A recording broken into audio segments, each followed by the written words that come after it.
And we are live. Welcome, everybody. Welcome to the Mujer de Éxito Unbounded, Woman of Success Without Limits podcast show. Today, I am your host, Marti Angel. Actually, every day I'm your host, Marti Angel. But today I'm so excited because I have a local superstar. That's what I call her. She's a local superstar. Her name is Nancy Maldonado. I've known of her for quite a while, followed her. We've been in the same circles together, and she's amazing. She is the Chief Diversity and Inclusion Officer over at Rady's Children's Hospital here in San Diego. But before that, she was somewhere else. And we're going to let her tell you her story. But I'm so excited not only to have another Latina here and to highlight the Latina, the Latinaness in our community, but also a superstar, a rising star, a rising Latina, it just falls into my mission, which is to leave a legacy of Latina leaders behind me. And that's going to have to happen fast because every day I'm getting older and older. But anyway, everybody, help me welcome. Let's give a warm welcome to Nancy Maldonado. Nancy, tell us a little bit about what you're doing right now. Yeah, well, thank you. Thanks for having me. I've been looking forward to this.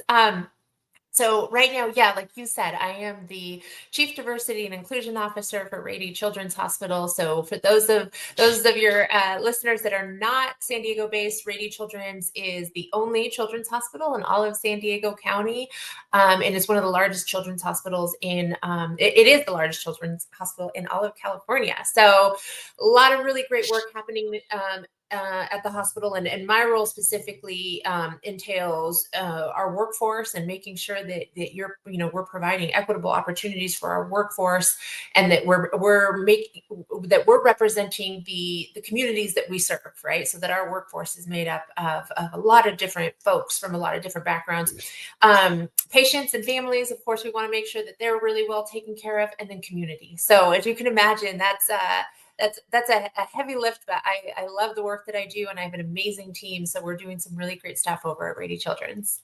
Wow, so exciting. Now, tell me a little bit about where were you previously? Because I think that's where initially you and I had met here in the circles that we go to. All of the Latina. Where I'm all about empowering Latina and local businesses and all of that. So tell me a little bit about where were you before you started here. So before this, I was the president and CEO of a local nonprofit called Chicano Federation. So again, for folks who aren't familiar, it's a advocacy and social services organization here in San Diego that has been around for well over 50 years. So I was there for about 5 years. Wow. Wow, 5 years. I could have sworn I thought, wow, she was just in and then she's gone, right? But time is so relevant, right? It was like, okay, we went to different things, and then all of a sudden you had moved over. I'm so glad that we reconnected again because you were truly an amazing person to watch. I was so excited when you first came on to the Chicano Federation. It was just, it's all about the Latina. And when a Latina gets up, up to the upper echelons and is able to start to break through the white foam, that I call it, is so amazing. It's just so, to me, it warms my heart. Since I've been, a lifelong educator, I'm all about, working with the underserved, the underrepresented, and the underprivileged. And unfortunately, in my lifetime has always been the Latina woman, right? Even the Latinos are a little bit more celebrated than the Latina women. We were always you were to be seen and not heard when they gave you permission to be seen, right? And so whenever I see that, it's amazing. But Tell me a little bit about you. What did you have to overcome? Did you always want to be a CEO? What did you do in college? Give me a little backstory. Yeah, well, first of all, and kudos to you for sharing these stories and celebrating us because it's tough, and so the more that we can support one another, I think that's what's going to help us continue to forge ahead. So I am lucky enough to be the daughter of immigrant parents who came here with literally nothing, right? Just on the hope of giving their future children opportunities that they never had, and so my parents worked so hard, really built something out of nothing, so that me and I have two older brothers. Would have those opportunities, and college was one of them. And so I was the first person in my family to go to college. I was the first person in my family to graduate from college, and that comes with its own set of hardships. And I'm so fortunate and proud. I'm about a year away from earning my PhD. Um, yeah, so really excited about that, and I have a son that is my first and foremost, my most important role on this planet. I have a 12-year-old little boy. So yeah, in between that and going to school full time, and I also teach. So I'm at the University of San Diego, and I go there full time, and then I teach a master's level course there, and then of course my full time job. So I stay Oh, really busy. yeah, it sounds like it. Wow, that's amazing. Now, are you first generation? Yes, Ah, yes. okay. And I never want to assume you're a Latina, but Latina encompasses a lot of things. Colombia, Peru, all of those. Where were your parents from? They were from Chihuahua, Mexico. Yeah, they are Oh, from okay. Chihuahua. Yeah. Yes. Okay. So that's amazing. And that's that right now, currently in today's day and age, when we're recording this, I'm so excited that Mexico has the first woman president in all of history. So, and she's making some really big strides, and she's got a lot on her plate, but she is my presidenta because I most recently got dual citizenship, so that's impressive. So Yeah, that's amazing. Congratulations. yeah, thank you. I also am a first generation. Unfortunately, unlike you, I only have two master's degree and I'm a PhD dropout. You only have two master's degrees, right? So I was like, oh no, I'm just a PhD dropout, here.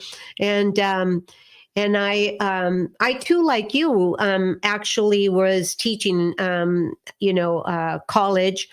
I taught private colleges, National University, University of Phoenix, and Southwestern Community College for a bit, and then am a guest lecturer every now and then at San Diego State. So that's the fun part about that, right? Yes. And it's so amazing to. So you teach at night, and what do you teach? So it's a master's level course for folks in the School of Leadership and Education Studies, and it's all about how to develop people and how to develop teams through an equity lens. So it's incredible, and I am so inspired by the folks that are out kind of undergoing these classes and pursuing their degrees, and it gives me hope for our future and what they will bring. So I really enjoy it. Oh, that's so nice. That's really important, right? It's so important. I had been in education. My undergrad degree was in business, and in the time, let me share. In the time that I was, there, my husband's in business, and he was a business. We both graduate from state, and many moons ago, probably, I don't even want to say the thing, but I'm definitely old. Anyway, so when we were at San Diego State, I was like, okay, my dad was like, okay, you're going to go to college. You're the first one. So, yes, like you, I was the first one to go, first female in out of 29 of us that actually, 29 of us cousins, grandkids from my grandmother, I was actually the only female that went to college, graduated from college, kept going to college, and keep graduating. And but in the educational realm, I that wasn't where I was. That wasn't where I wanted to go. To be honest, I had gone back to San Diego State to get an MBA to match my undergrad degree in marketing and management. And then somebody sidetracked me and literally, hijacked me into the education department. And, then it was like, that's history. So, people would laugh at me and say, you swore up and down you would never, that teachers were so underpaid and overworked, and you never wanted to do that. And look at me. And that was because I used the word never. I will never be a teacher. You And so I always tell people, don't ever say the word never, because whatever you put behind the word never will happen. Right? You just never know. You just never know. I know, it's so funny. So have you lived in San Diego all your life? I haven't. So I am originally from Bishop, which is a very small town in California. I was born and raised there. That's where my parents settled, and my dad was a farmer, and my mom was a school bus driver, and so I was raised there. And then I ended up in San Diego for college. So yeah, and once I came here, I just didn't leave. Okay, that's great. Well, we're very excited to have you. I'm born and raised here in San Diego, so it's amazing. And the beauty about being in California is the fact that even as Latinas, we can travel up and down the state and still be, obviously there are some trials with some folks that don't really care about being Latina or whatever. But you, as diversity and inclusion chief officer and being a Latina yourself, give me an example of one of the hardest things that you've had to deal with. In this particular role, I mean, well, so I am this is a new position to Rady Children. So I was the inaugural Chief Diversity and Inclusion Officer. So you can imagine all of the Wow. challenges that come with that, right? So I was tasked with building something out of nothing in an organization that has already been around for 70 years. So it was really kind of introducing this work to people, but doing it in a way that help them to understand how this was going to help them do their jobs better, right? So we have incredible people that are doing literally life-saving work. And here I come to say, if we just can think about this a little bit differently and can ask the right questions and get, it will help us do our work better. And so I always frame it in the context of, we are here to provide the best care to every patient and family that comes here. And so how do we do that? We have to look at the people that we're hiring, like the practices that we have in place, the language that we're using, and really how folks are being received at the hospital, and to make sure that everyone is getting equitable care regardless of their background, their insurance status. And that takes very intentional work. But I will say that by and large, the work that we do has been so well received. I mean, you're always going to have folks that maybe aren't as open to changes, but it really is changing the way that we view things and changing the way that that people work. And I mean, I've had physicians tell me, I've been in medicine for, X amount of years, and this is the first time that I've ever been challenged to think about it this way. And that's what we want, right? We want to keep evolving. We want to keep growing and doing it in a way that lets people know it's not that what you've been doing is wrong. It's just, this is the next iteration and this is the evolution. So it's been great. I won't say it hasn't been challenging, because it has, but it's really good. But it sounds like you're just, it was a, a glove fit for you. It sounds like you know your stuff. Let me ask you this before I ask you the next question: is your PhD in diversity and inclusion? No, it's in leadership. Oh, it's in educational leadership? Leadership. Just Yeah, no. leadership. Yeah, Okay. so really looking at, kind of the evolution of leadership and really a lot of different theories and how we can start to integrate leadership and leadership development into everything that we do. Oh, wow, wow, wow. And so a backup question to that would be, um, what is this PhD going to do for you in your career? Yeah, that's a great question, and I get asked that often. And the truth is, it probably won't do a whole lot, right? Because I've been fortunate enough to, I mean, I'm at the C-suite level at a pretty large children's hospital. Actually, we just got larger. I don't know if you heard about the merger, but we merged with Children's Hospital of Orange County. So it's really exciting time to be at Rady Children. So career-wise, it won't necessarily, kind of take me to the next level, but this was something that was really important for me personally to accomplish. And I actually have learned a lot about myself and about leadership and what that means. And for me, it was particularly important. We talk about when I entered the workforce, I didn't see a lot of people who look like me. I haven't had a lot of leaders who look like me. And so for me, it was really important to kind of relearn what I had learned about leadership and to decolonize leadership and what that means to me. And that I can lead in a way that is authentic to me and to my culture and my background, not that I have to lead in the way that I've been led. Yeah, and that we find that in the upper echelons, right? And I know for me, when I was into becoming an assistant principal and then becoming a principal, right, and running a whole school, I didn't realize that actually coincided with what I had already started, right? Because I was running a business, the business of education, right?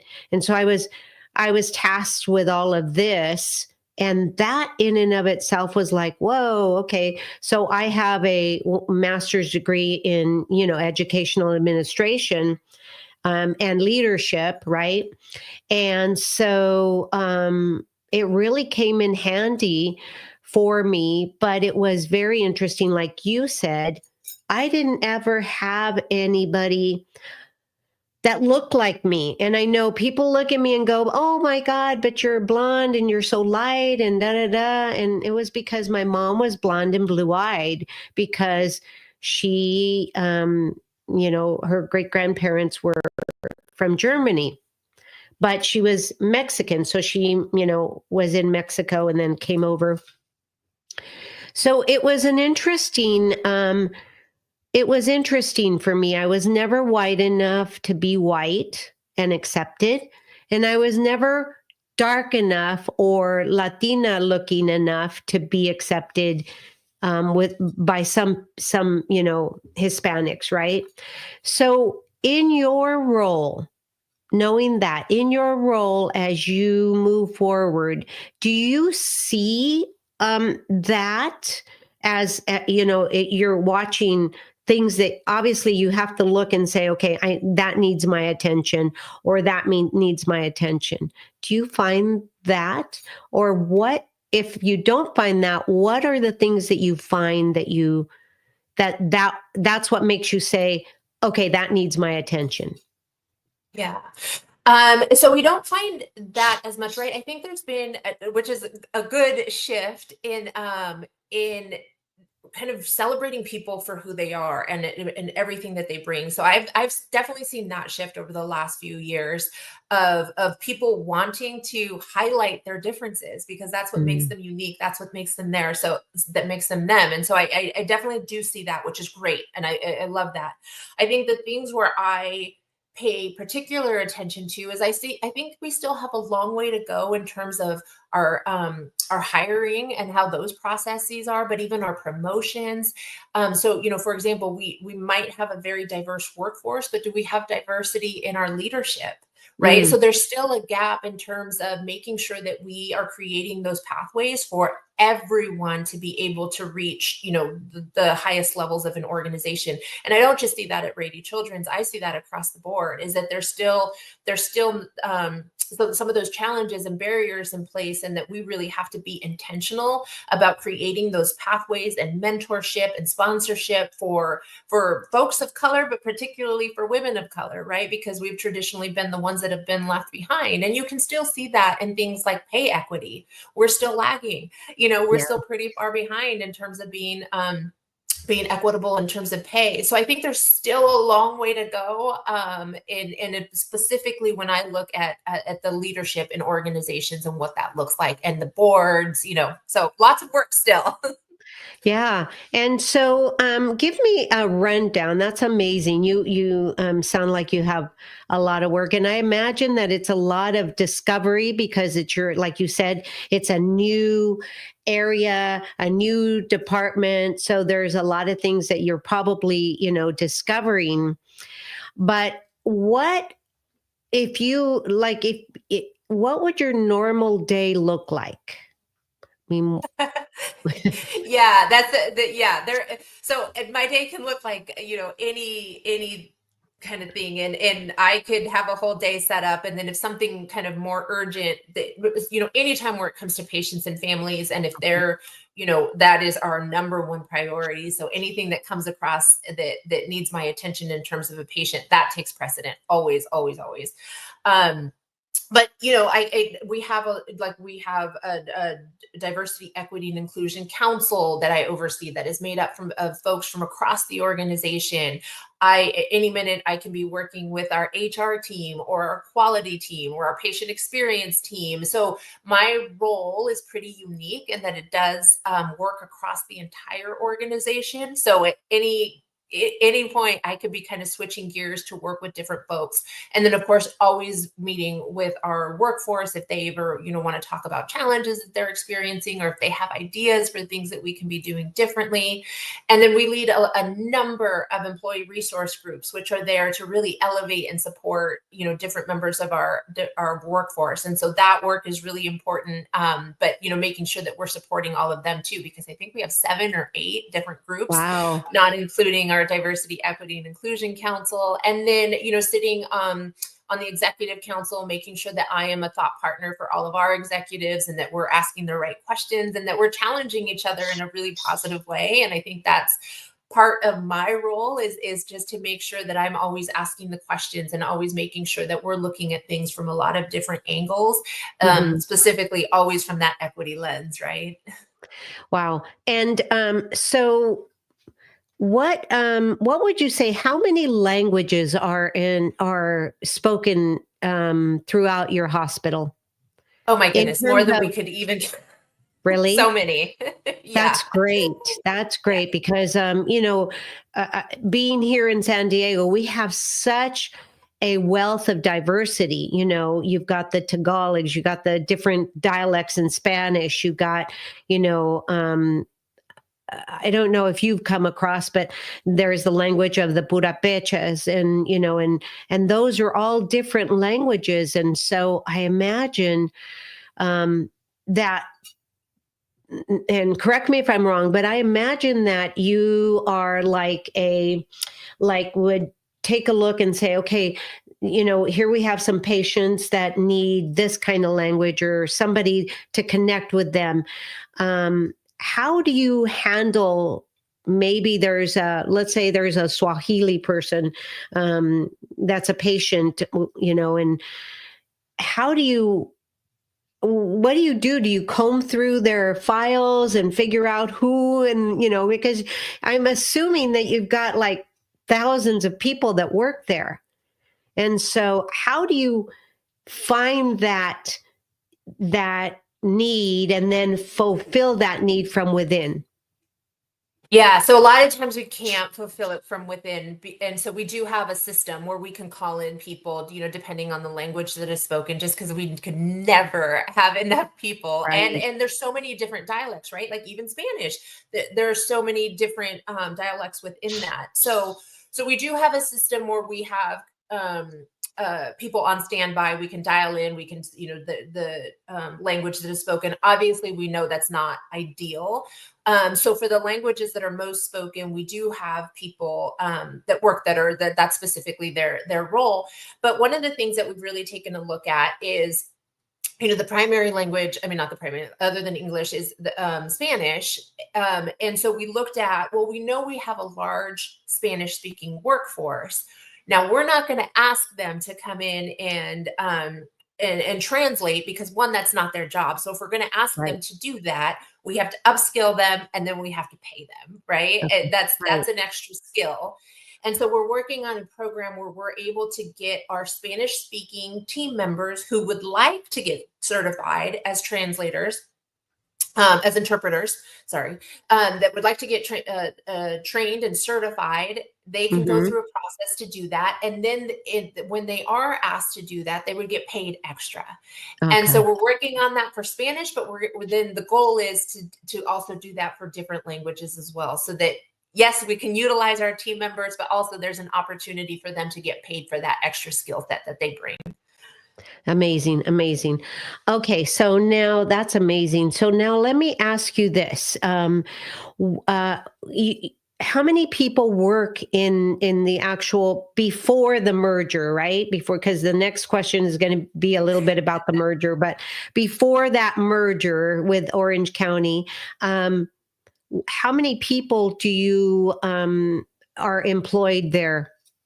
Do you know? So it's around 5,000, and that's not including our physicians, right? Because our physicians are still our team members. They're just not employed by Rady Children. So that's about an additional 1,000.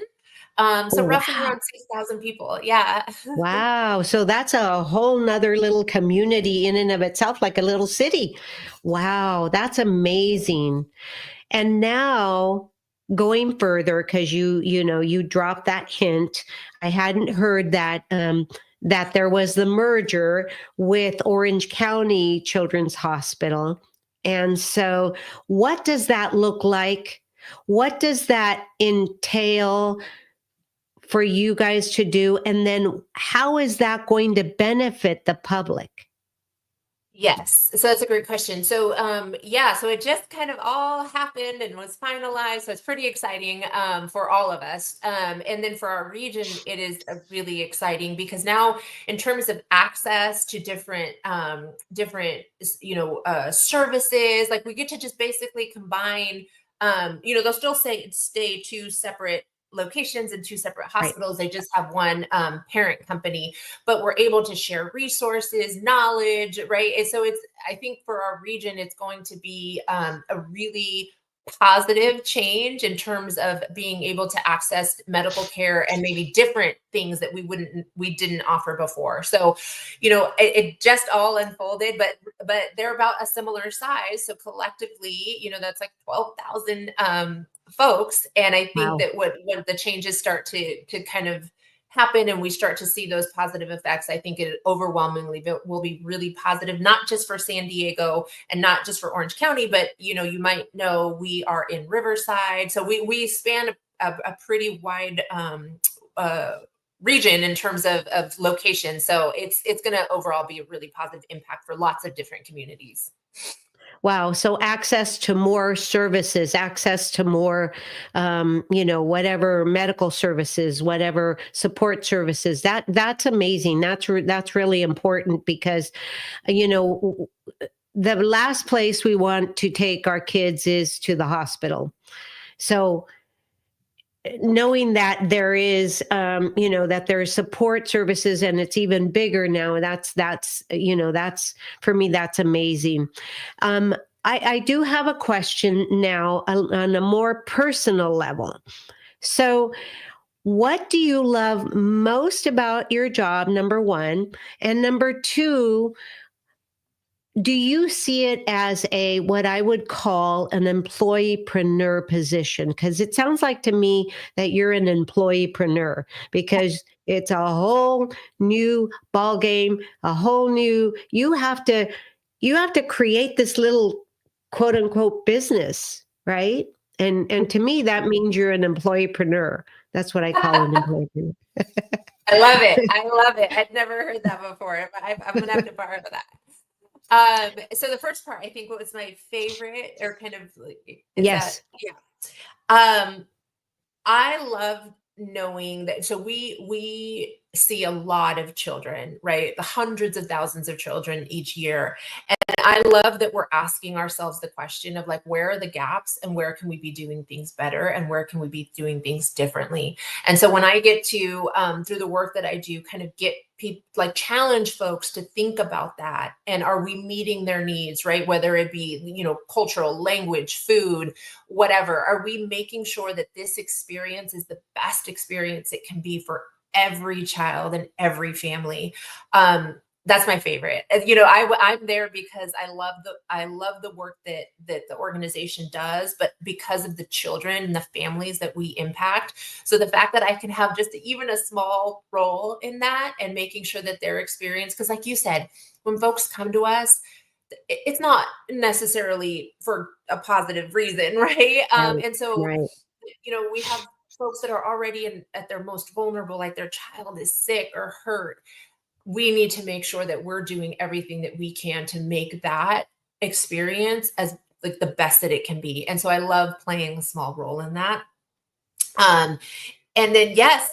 So you're right. I did have to kind of create something and build a strategic plan and, you know, think years ahead. And so I have a multi-year strategic plan, but then what are we doing today? And then, as you know, things change and I have to kind of adapt. And so that's actually one of my favorite parts of the job, is that you just, to being able to adapt and to build and to grow and to learn. It was one of the things that attracted me to the role, is that it was new and I was going to get the opportunity to do that. So you're an employeepreneur. You're an employeepreneur, you know. Let's just take the bull by the horns and I'll create this little business inside of another business, right? Because that's basically what you're doing, you know, and it's so amazing. So many people don't understand that, you know, they think it's just a job. No. Here, you got an opportunity to create, you know, to be this employeepreneur because you've got ideas and things that you can share. So it's so important. The work that you do is so important. I'm so excited that finally we're starting to see this, you know, a little bit more. You know, I would, you know, if I was younger and in the workforce again, I would love to be a CEO of a diversity and inclusion. I think I would be a good one, right? Because I've been I've been there. I've been in, you know, in college and stuff like that. So I know that people look at me and they go, "Oh, you're a seasoned mujerpreneur. You're in the sunset of your life," you know. And it's so sad because we, you know, instead of saying, "Wow, you've got a lot of wisdom, you've got a lot of experience. How can we utilize that for you to come and help us out?" They're like, "No, we need to put you out to pasture." What's that? Oh, God. Okay, thank you very much. You know, now as my parents used to say, nunca digas, never say que estás viejita, porque los cerros están más viejos, right? So the hills are older than me. So hey. Yeah, but you know that we're seeing a shift. We're seeing a change. The largest growing, well, not the largest, but one of the largest is over 65. That's in the workforce. So I would say, like, you know what, like you said, never say never, because things are changing and they're always changing. So we have to just continue to adapt. Wow, that's amazing. So you get to work now, you know, we're almost done here, but you get to work. What's the first thing that you do? Check in with my team. I have an incredible team. And so, you know, this work can be really hard. I mean, people don't usually come to us because things are great, right? They come to us because there's challenges and there's things that need changing. Exactly.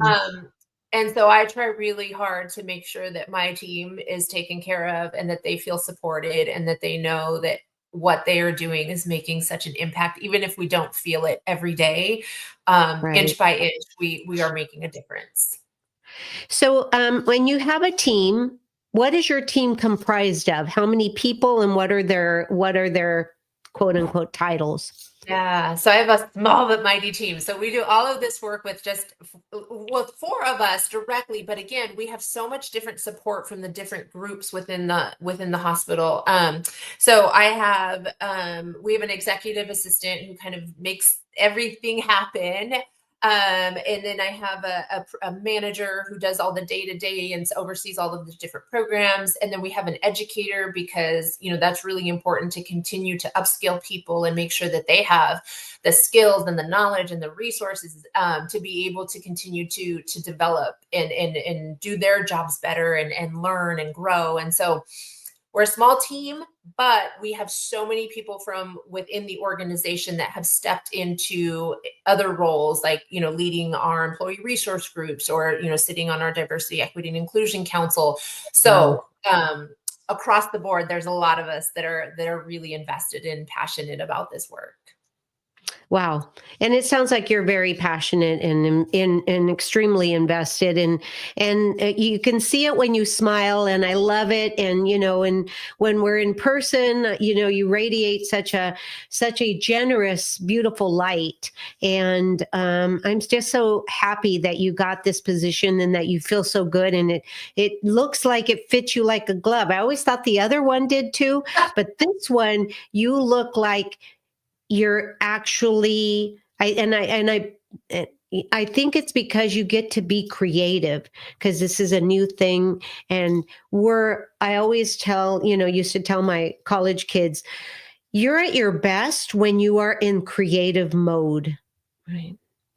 Because, because then we were made to be creative beings.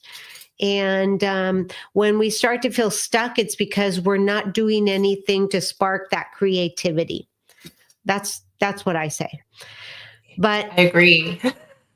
But Nancy, is there anything that you can say to, to, let's say, somebody that would love to maybe be a diversity inclusion officer? What would you give me something that, you would share with my audience if somebody's saying, I want to be one of those, when, or I didn't know that was a thing. What would you say? How could you guide them to take the first step? Yeah, I think it's all about really educating yourself, right? I think with any role, it's really understanding the work at a really deep level, because there's a time where I didn't know that these roles existed. And, to go from kind of leading a nonprofit as the CEO to now the chief diversity officer at one of the largest hospitals, that required me to do a lot of self-reflection and a lot of work on my part, but also a lot of networking, because this was a closed recruitment, right? So it took somebody suggesting me for the role for me to even be considered. So I think more than anything is just stay open to different opportunities, network. Make sure that that you're meeting people from all different industries, because you really just never know where you're going to end up, as we kind of talked about, right? Yeah. And just be open to things that could open doors for you. One of the statistics that I heard is that Latinas in C-suite in healthcare is about 11%. Right. So there's still so many opportunities for us to kind of break down those barriers and elevate one another and support each other. Right. That's the other thing I would say is let's make sure that we're supporting one another, because we need each other. Yeah. And being a Latina in a C-suite, position, or just in leadership, as it were, and then moving up, support is so key and so important to the success of your mental health, and and for the generations behind us, right? And so if we could just stick together, because I always say juntas podemos más, and really know that, okay, if you and I are up for the same position, you got it first, there's going to be another opportunity, and I can learn from what you're doing so that what I'm ready when my time comes, rather than to look at as, oh, she got it, oh, they like her because she's got black hair and I have blonde hair, or whatever that amygdala, we're rigged to look at everything in a negative sense. So we really have to work hard at dispelling the myths and looking deep down inside into who we are, and understanding that by supporting others, we end up supporting ourselves. And there's room for all of us, right? I mean, I think traditionally maybe that mindset came from that we've only seen, a few women in those positions or a few women of color, but there's room for all of us. And so I think the other part too is that once you kind of get through some of those doors, hold them open for others, right? Because we have to do that for one another. It's not enough for one of us to get there and say, okay, well, our job here is done. No, I think it is a huge responsibility to make sure that we're then mentoring and supporting and keeping those doors open for other women as well. I love that. That is so important. And that was a great way to end this segment. I want to say thank you so much. So let me just reiterate what you just said. Keep the doors open for others. And that is so important. That is so important. I'm gonna write that down. I love that one. Keep the door open for others that come behind us. And if we do that, we can empower each other, I think. Nancy, it's been amazing. Make sure you tell me when you get your PhD, and then it's going to be Dr. Nancy Maldonado. I will. Thank right? you. Yes. And so I am so proud of you. I am so happy, and I am so grateful to you for taking this time to share everything, and make sure that, if you know anybody, or if any of my listeners know anybody that is willing to come and share their story and to shed light to, maybe there's a position like your position that was created. So just because the position is not there doesn't mean that you can't have it, right? So yeah, well, thank you. Thank you so much for having me. This has been so great. I've really enjoyed our time together. I'm glad. And I hope that we do our networking again and meet each other. And so I can give you your New Year's hug. And gracias por estar aquí. It is so important for you to be here and to share. And you guys are doing great work over at Children's. And I'm so incredibly grateful that I knock on wood, that I've never had to be there except to support in any, form or fashion. But gracias. And, I just gracias. That's all I can say. Thank you.